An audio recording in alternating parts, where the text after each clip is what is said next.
ẹ jẹ́ kí n mọ̀ kí gbogbo ọmọ Yorùbá gbogbo ọmọ káàárọ̀ oòjíire nílé lóko lódò lẹ́yìn òde pé ìbànújẹ́ ò ní kàn yín lágbára Ọlọ́run ẹ kú dédé àkókò yìí ọmọ yín ọ̀rẹ́ yín olólùfẹ́ àti àyànfẹ́ yín náà ni Àkàndọ̀rọ̀ Awíkonko lórúkọ tèmi fẹ́ni tó ẹ̀sẹ̀ ń wò mí rí mi fún ìgbà àkọ́kọ́ Àjàó Àrò ni mi Awíkonko aṣọ lójú ọlọ́rọ̀ bọ́lọ́rọ̀ bá gbọ́ kí n bàbá ńlá bàbá ọlọ́rọ̀ ó ṣe mo kí nínú ilé yìí mo kí ń lẹ́dẹ̀ yìí àjíǹde àárọ̀ ọmọ jẹ́ well mo ní kí n wá sọ fún yín nípa àwọn ẹ̀yà tá a ti ń sọ nípa àwọn tẹ́lẹ̀tẹ́lẹ̀ torí wípé bí náà bá tán lásọ ẹ̀jẹ̀ kì í tán lè kánná Yorùbá sì ní ọ̀rọ̀ ẹnìkan là á pè nírọ́ ọ̀rọ̀ tó sojú ìlú ọ̀farasin báwọn èèyàn kan bá ń sọ nísọ wípé ṣe la kórìíra ẹ̀yà ọ̀hún ṣe la kórìíra àwọn èèyàn ọ̀hún ìwà àti ṣe wọn kò ní fi wọ́n lẹ̀ ṣé ẹ gbàgbé nínú ọdún tó lọ àbọ́dún yìí ní wàhálà kan ṣe ọdún tó lọ lórílẹ̀‐èdè Ghana. èwo ló tún ṣẹlẹ̀ báyìí ní South Africa ẹ wò ó gbogbo àwọn ọmọ South Africa ni wọ́n mọ̀ tí ń bọ́ ọmọ Nàìjíríà jà báyìí o tí wọ́n ní ìfẹ́ à ń fẹ́ wé àfi kí ẹ máa padà bọ̀ ní ìlú yín o wọ́n ti ń lé àwọn ọmọ Nàìjíríà pé kí wọ́n máa padà bọ̀ ní ìlú wọn ẹ wò ó ẹ jẹ́ ká farabalẹ̀ ká gbọ́ kókó ọ̀rọ̀ lẹ́nu Awíkonko Yorùbá Ìpìlẹ̀ TV náà ló mú wá sí etí ìgbọ́ yín gẹ́gẹ́ bí àdéhùn tá a ṣe fún yín pé bó bá ṣe ń lọ àní jẹ́ kí etí yín kí ó di sí abẹ́yìn ẹ bá wa like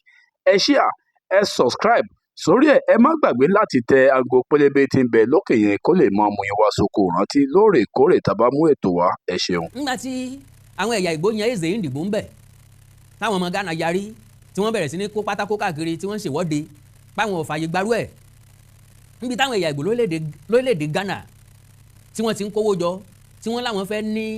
Ìgbò village lórílẹ̀‐èdè Ghana káwọn ọmọ Ghana ò tó yarí bẹ́ẹ̀ bá wò dáadáa á béèrè lọ́wọ́ ara wa pé oyè tí wọ́n ń jẹ èzè ìdìbò kínní kan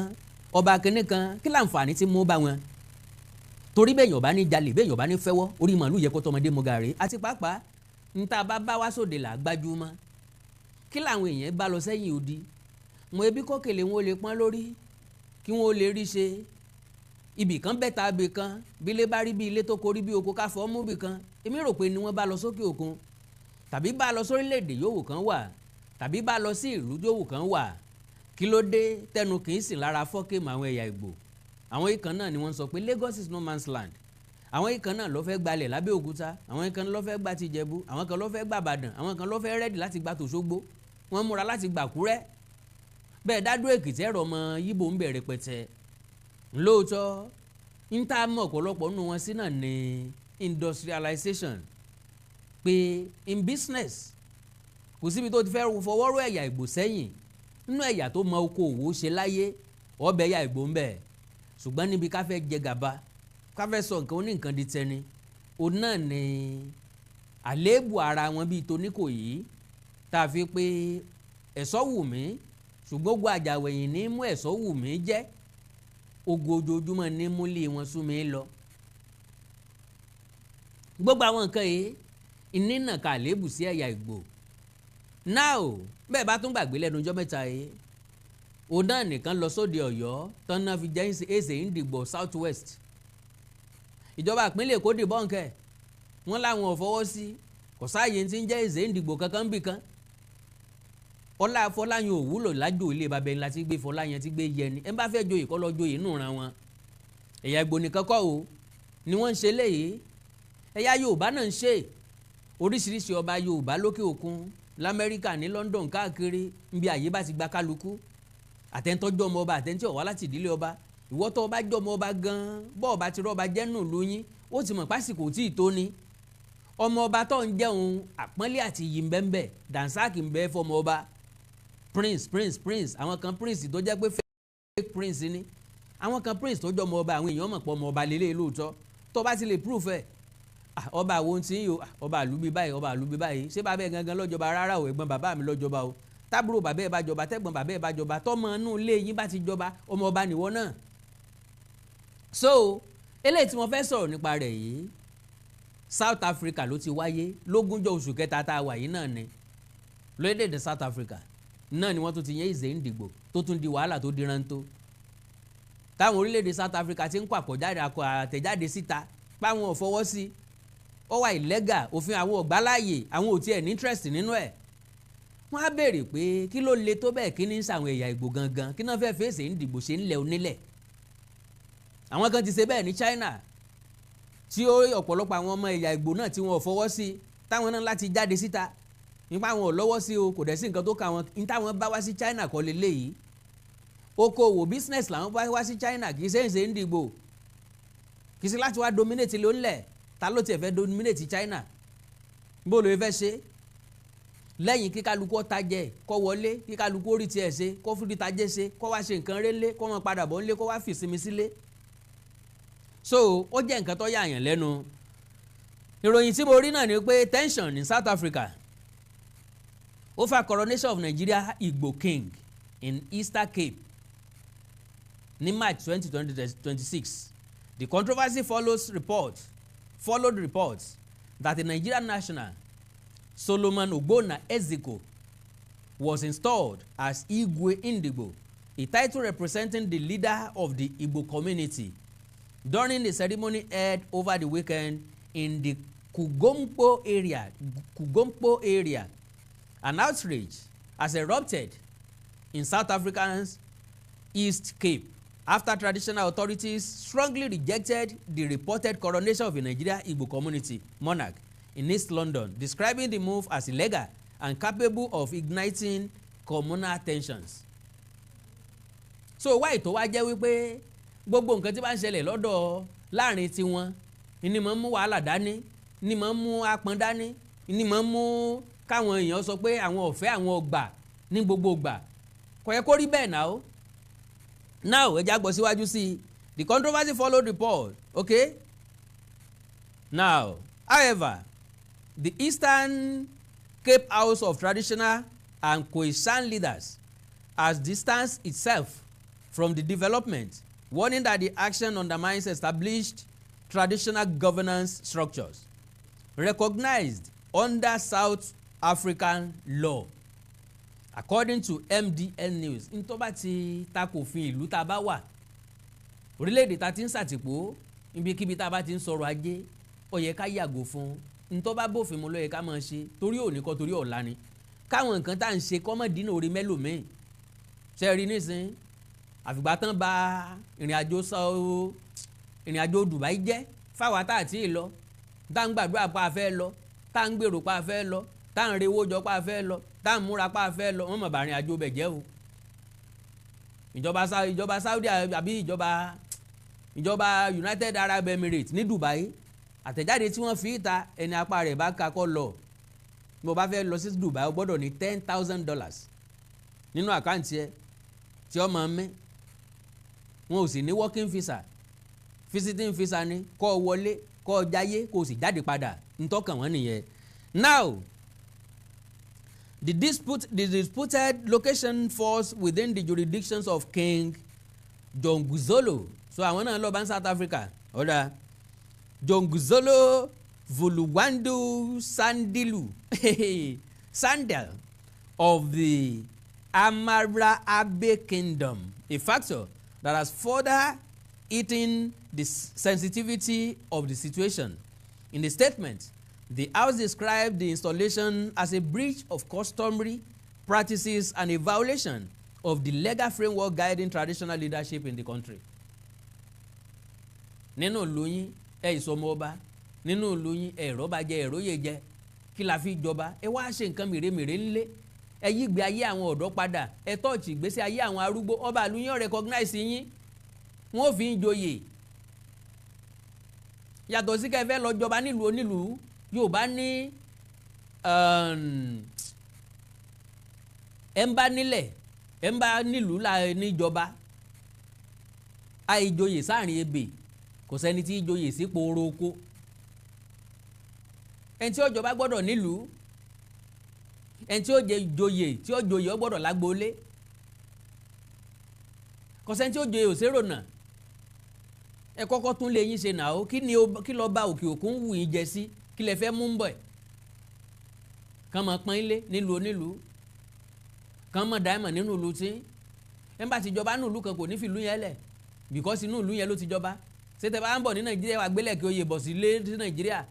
ṣé tẹ́ ẹ bá rọba aládé Nàìjíríà ṣé ẹ lè dọ̀bálẹ̀ fún àbí kọ́kọ́rọ́ orí yín sọnù ní sórí yín dàrú ni ọ̀pọ̀lọpọ̀ gbogbo yín tẹ̀ ń jọba lókè òkun ọba kínní kan New York ọba kínní kan ní South Africa kí lẹ fẹ́ fi ṣe kí ló ní túmọ̀ sí kò change life wa ṣé máa wá rọba kan ní South Carolina kan yín wàá dọ̀bálẹ̀ fún ń borí mi ọ̀dàrú so gbogbo àwọn nǹkan yìí ó yẹ ká correct ẹ̀ láàrin ara wa okay in a statement okay according to the body no group has the authority to create or recognize a kingship structure outside the provisions of the Traditional and Cohesion Leadership Act. And I quote, "This act represents a serious disregard for established customary systems and possess a direct challenge to legally recognized traditional institutions." The leaders warned that failure to address the issue decisively could weaken respect for the rule of law and open the door to parallel leadership systems across communities. bẹ́ẹ̀ bá tẹ̀ lófin ìlú tẹ́ ẹ ti ń ṣàtìpó tẹ́ ẹ tẹ̀ lófin ilẹ̀ orílẹ̀-èdè olórílẹ̀-èdè tẹ́ ẹ yálò ntọ́ bá wù wọ́n ni wọ́n lè ṣe sí i sáwọn ẹ̀yà Ìgbò yìí sùn ni ń bá wọn náà ná fasinophobia níjó ní lórílẹ̀-èdè South Africa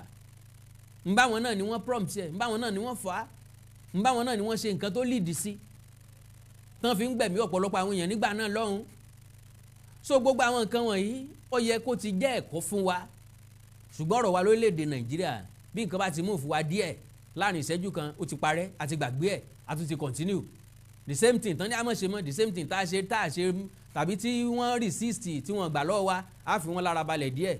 bó bá ti ń tásìkò dé àtúnyọwọ́ ẹ̀ jáde padà gbogbo àwọn nǹkan yóò dàbí ìgbà tí èèyàn ń tọ́jà ni. While reiterating their long-standing opposition to xenophobia,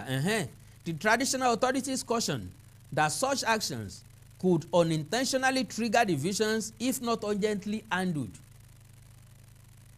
bẹ́ẹ̀ bá tètè gbé ìgbésẹ̀ kẹ́ẹ̀sì ń tọ́tọ̀ àtẹ́lẹ̀ ìtọ́ yẹ kẹ́ẹ̀sì fìlà orí èzè ń dìgbò wèrè yín dànù kọ́ yọ èzè ń dìgbò kúrò nínú táìtù ẹ̀ kọ́ bẹ̀rẹ̀ sí ní jórúkọ rẹ̀ tí ń jẹ́ gangan wọ́n bá fẹ́ joyè wá Nàìjíríà ọ̀pọ̀lọpọ̀ àwọn èèyàn lọ́ọ̀fún lówó nílùú yín ọmọ Anambra tó fẹ́ joyè lẹ́kọ̀ọ́ sórí rẹ̀ dàrú ni iṣẹ́ kí ló ṣe sẹ́kọ̀ọ́ ọmọ Imo tó fẹ́ lọ joyè sí South Africa iṣẹ́ kí ló ṣe fún South Africa ọmọ Ẹ̀bọ̀nyì tó fẹ́ joyè lọ́yọ̀ọ́ ìdàgbàsókè wo ló mú bọ̀yọ̀ kí ni nǹkan àyípadà tó mú bọ̀yọ̀ lóòótọ́ ọ̀pọ̀lọpọ̀ àwọn ọba wa lọ́jẹ́ pàwọn náà mọ̀ ń tọ́kàn mọ́ owó tí wọ́n gbà lọ́wọ́ olóyè tí wọ́n gbà lọ́wọ́ ẹni tó ń fẹ́ fi joyè ló mátà lọ́dọ̀ wọn impact wọn tó yẹ kó jẹ́ àkọmọ̀nà ààrí Ọlọ́run ṣàánú gbogbo wa. They demanded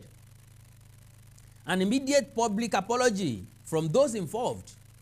in the coronation and called for the disbandment of what they described as an unlawful kingship arrangement. The House also urged law enforcement agency to launch a full-scale investigation into the incident and ensure accountability in accordance with South African laws. wọ́n bá tún kó wọn ní ìsìn tán kó wọn jù sẹ́wọ̀n ẹ tó mọ̀ bẹ gọ́ọ̀mẹ̀ntì ẹ mọ̀ bẹ pírẹsidẹ́ǹtì ẹ mọ̀ bẹ Àbíkẹ́ Dábírí kó wá yọ yín kó lẹ́wọ̀n kó wá gbà yín kó ń bẹ̀ ntẹ́yìn gangan ṣe tí ó ràn yín lẹ́wọ̀n ẹ sọ ẹ gbé gbèsè kankan lórí ẹ̀ sánsẹ́ pé gbèsè fún yín ni ẹ ra kátà ẹ̀ sanwó ẹ rò rẹ̀ láwìn ẹ tún béèrè bí ilé ehoro àná gbowó àbí ọgbà sàn fi gbèsè sẹ́ ẹ̀yìn ni ṣé bí èèyàn bá ṣòwòṣòwò tí ò gbé ní sílẹ̀ èèyàn mọ̀ dẹgbẹ́ ẹ̀ nù ká sí ilé àsìroko ká dóko òdóko tá sí kòkò ká tún ní wọ́n bá ní sí bàtà méjì méjì ká sí gbà wà wò ṣé wọ́n ṣépè fún yín ni ntẹ́ òdélé ọ̀darin oníwó gbérin wọn ò gbérin òdòdó ọ̀darin oníwó gbérin wọn ò gbérin ọwá tún ní ẹkú ilé o ẹ gbérin àbẹ́ ẹ gbérin ṣé wọ́n ṣépè orin fún yín ni oyè tẹ́ ẹ̀jẹ̀ lẹ́kọ̀ọ́ wọ́n láwọn ọ̀fẹ́ ẹ̀jẹ̀ ń Ghana wọ́n láwọn ọ̀fẹ́ ẹ̀jẹ̀ lọ́yọ̀ọ́ wọ́n láwọn ọ̀fẹ́ ẹ̀jẹ̀ ń Kaduna wọ́n láwọn ọ̀fẹ́ ẹ̀yin náà dẹ̀ gbóyè olóyè kalẹ̀ ẹ wá mi lọ ṣe kí ni ìṣòro yín gan gẹ́gẹ́ mo ń sọ fáwọn ẹ̀yà Ìgbò nìkan kọ́ o àtàwọn ọmọ Yorùbá táwọn náà lọ́kànjúà tí wọ́n fẹ́ joyè nílẹ̀ Yíbò wọ́n fẹ́ jọba ńlẹ̀ Yíbò wọ́n fẹ́ jọba ńlẹ̀ Haúsá wọ́n fẹ́ jọba ńlẹ̀ Fúlàní wọn ò tán mọ́ bá wọn wá láti ìdílé ọba o báwo ni mo ṣe jọmọ ìlú kan kí jọmọ Ọ̀yọ́ nìsín kí n wá fẹ́ lọ jọba ń Bàdàn does that make any sense?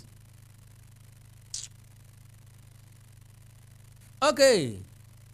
In addition, it called on the national government to examine possible legal and immigration implications surrounding the matter to prevent a reoccurrence. ẹgbọ́n nǹkan tí mo sọ bẹ́ẹ̀ yẹn nísìn eléyìí máa jẹ́ kí gọ́ọ̀mẹ̀ntì South Africa kí wọ́n súnra kì kí wọ́n tún ètò wọn ṣe ọ̀nà láti wọ South Africa. èèyàn mélòó ní wọ South Africa lónìí? South Africa rọrùn láti wọ tẹ́lẹ̀tẹ́lẹ̀, South Africa difficult láti wọ nísìn. ọ̀pọ̀lọpọ̀ gba gan ló lè wọ South Africa láti Nàìjíríà ó ẹ̀sẹ̀ ńlá ti dé Ghana torí pé ó fẹ́ lọ South Africa. The same continent lájọ wa o, àwa wà ní west àwọn wà ní south. So ibo la fẹ́ gbélé gbà, ibo la fẹ́ tiẹ̀ lé dé. kí n tó tẹ̀síwájú ẹ jẹ́ kí n yá ìṣẹ́jú méjì nínú ìṣẹ́jú yín. àna Ọlọ́run alààyè ò ní fi sílẹ̀ o, níbi ò ní bá yín, ọfà ò ní bá yín, ìbànújẹ́ ò ní kàn yín. gbogbo àwọn tí ọ̀dà ti ń lọ ní society wa ẹnìkan ò lè ṣe. ẹ káàbọ̀ padà. Now gẹ́gẹ́ bí àlàyé tí mò ń ṣe bọ̀, ìtẹ́lọ́rùn ni bàbá ìwà. gbogbo tẹ́dà bá ní kájẹ́ ọmọ tẹ́wa lọ́rùn. ó kọ́ lásán táìtù ni oyè ní. láyé àtijọ́ ló ti níyì, kò níyì mọ́ láyé ìsìn. ẹ ń bá jẹ lábẹ́ ẹnìkan ni ó mọ̀ pé ń ṣe nǹkan kan, kò sí ní tọ́kan kálukú ń bá láìfù tí ẹ lọ ní. ẹni bí ń pa tí ó ti mọ̀ tí ó jẹ lónìí kẹ́nìkan wá sọ pé bọba níyì kan lòun àbọ̀tún oyè kan lòun, kí ló kan láìfù tèmi pẹ̀lú ọ̀tún oyè. ọ̀tún oyè live life tiẹ̀ lọ́tọ̀, mò ń live life tèmi lọ́tọ̀. hábọ̀sibọ́sẹ̀ ẹni tó lọ ń fi rẹ̀ joyè nílùú àjèjì wọ́n wá ń dàlú onílùúrú. àtẹ̀jáde yẹn tẹ̀síwájú. ó ní in addition it called on the national government to examine possible legal and immigration implications surrounding the matter to prevent a reoccurrence. wọ́n ó tó fi ṣe irú ẹ̀ ò fi gbọ́dọ̀ wáyé mọ́. bó bá ti fẹ́ wọlé wọn ti máa kìlọ̀ fún ọ. ìṣẹ̀lẹ̀ tẹ́ máa wọ South Africa tẹ́ máa sọ pé ẹ jẹ́ èsè ń dìgbò tẹ́ lọ́ mọ́ fira yín jọba o, tẹ́ mọ́ fira yín jọ̀ tún fira yín jòsì fira yín jẹ́ balógun o. The development has since sparked wider conversations across South Africa about cultural identity, diaspora leadership, and the limits of authority within a multicultural society. bẹ́ẹ̀ yẹn bá wà lájò tẹ́ẹ̀sì ríra yín ṣàjọ pọ́mọ ìlú kan náà ńlẹ̀ ríra yín pọ̀ ń bí o ẹ̀ẹ́dẹ́gbẹ́lẹ̀ kẹ́ẹ̀yìn ààrẹ láàrin yín. fúnra lára yín ẹ píìkì ẹnìkan gẹ́gẹ́ bíi lídà bóyá ẹni tó dàgbà jù láàrin yín tàbí ẹni tó síwájú yín débẹ̀. kò pọn dandan kójú òun ló dàgbà jù ṣùgbọ́n òun ló ṣáájú yín débẹ̀. òun lọ́mọ bọ́pọ̀lọpọ̀ yín ṣe débẹ̀, òun lọ́mọ bọ́pọ̀lọpọ̀ yín ṣe rílé, òun lọ́mọ bọ́pọ̀lọpọ̀ yín ṣe ríṣẹ́. ó tọ́lẹ̀ ń tẹ́ lè gbà gẹ́gẹ́ bíi lídà yín ń bẹ̀, ó ti tó. kò yí dẹ́nà ìgbà tá a bá kó ààfin torí mo mọ̀ pé àwọn ẹ̀yà Ìgbò wọn máa ń bùgá ni. wọ́n bá ilé fún wọn ní grace ní South Africa pé kàn jẹ́ èsè ìdìbò wọ́n lè fi góòdì kọ́ pálásì. pálásì ni yóò tún wá máriwo dání, yóò tún dáa ju tàwọn tán bá nù lù yẹn lọ. gbogbo yẹn máa fàjà. okòwò lẹ bá lọ èwo tó ní tó yè jíjẹ. The incident mirrors a similar controversy reported in July 2025 in Ghana, where the installation of Eze Chukwudi Ewere Iheretu as Eze Ndigbo Ghana triggered protests and public outrage over concerns about sovereignty and the preservation of indigenous chieftaincy systems. In that case, youth group in Accra and the eastern region staged demonstrations arguing that recognizing foreign traditional rulers could erode Ghana's cultural heritage and authority structures. The protesters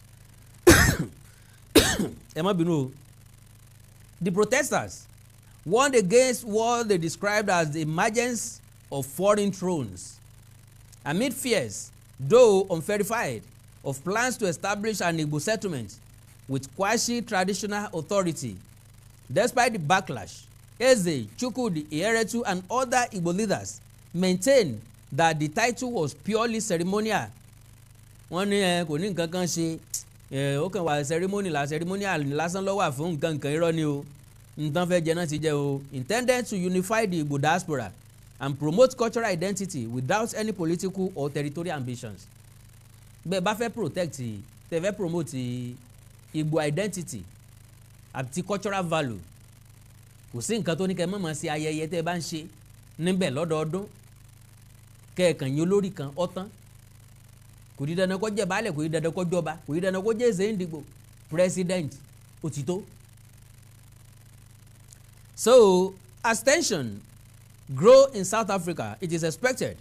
that authorities must tread carefully to balance respect for cultural expression with the preservation of national legal and traditional frameworks. Having said that, gbogbo nǹkan ló gbọ́dọ̀ wà ní orí òdiwọ̀n ìwọ̀n tó wọ̀n sí ló yẹ kó máa ká ẹsẹ̀ ọmọ ìsepá fìdí àdámú bí ọwọ́ gbogbo àwọn afọláyan tí ń bẹ lájò tí wọ́n ń kó ságbádá fọ̀pá tilẹ̀ gbádé sórí nílùú onílùú lókè òkun nílùú aláwọ̀ funfun níbi táwọn eléyìí tí ò ti sí nǹkan tó kàn wọ́n pẹ̀lú ẹgbẹ́ nìkan jọba bẹ́ẹ̀ nìkan kọ̀ jọba tí wọ́n rí gẹ́gẹ́ bí ẹni pẹ́ ń ṣeré tán bá béèrè lọ́wọ́ yẹn máa sọ pé kọjọ́ra Yorùbá culture ńlẹ̀ ń promote Ọlọ́run kálukú yín lọ́wọ́ ní tó bá wù ní kẹ́ ẹ jẹ́ ó kọ́ tó bá wù ní là á jẹ́ lẹ́yìn.